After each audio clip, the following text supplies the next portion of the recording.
May isang mayamang laging nagdaramit ng mamahalin at saganang-sagana sa pagkain araw-araw. May isa namang pulubing nagngangalang Lazaro na tadtad ng sugat at nakahiga sa may tarangkahan ng mayaman. Sa hangad na matapunan man lamang ng mga mumong nahuhulog mula sa hapag ng mayaman. At dooy nilalapitan siya ng mga aso at dinidilaan ang kanyang mga sugat. Namatay ang pulubi at siya'y dinala ng mga anghel sa piling ni Abraham. Namatay rin ang mayaman at inilibing. Sa gitna ng kanyang pagdurusa sa Hades, natanaw ng mayaman si Lazaro sa piling ni Abraham.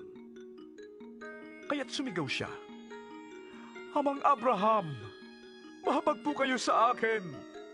Utusan po ninyo si Lazaro na isawsaw sa tubig ang dulo ng kanyang daliri at basain ang aking dila, sapagkat ako'y naghihirap sa apoy na ito."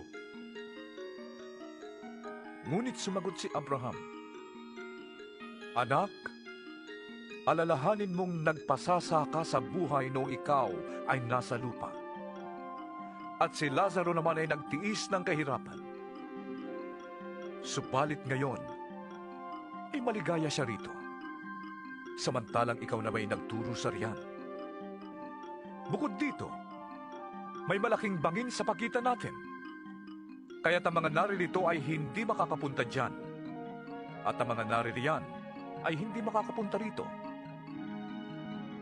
At sinabi ng mayaman, "Kung gayon po, Amang Abraham, ipinapakiusap ko pong papuntahin na lamang ninyo si Lazaro sa bahay ng aking ama, sa aking 5 kapatid na lalaki.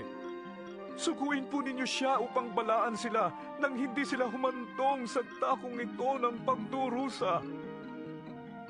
Ngunit sinabi sa kanya ni Abraham, "Nasa kanila ang mga sinulat ni Moises at ng mga propeta. Yon ang kanilang sundin."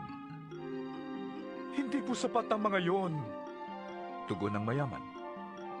"Ngunit kung magpapakita sa kanila ang isang patay na muling nabuhay, tatalikdan nilang kanilang mga kasalanan."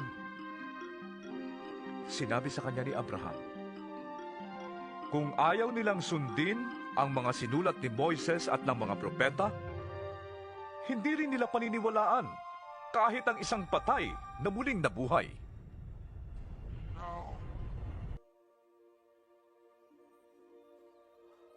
Lazarus, come to the place your father has prepared for you.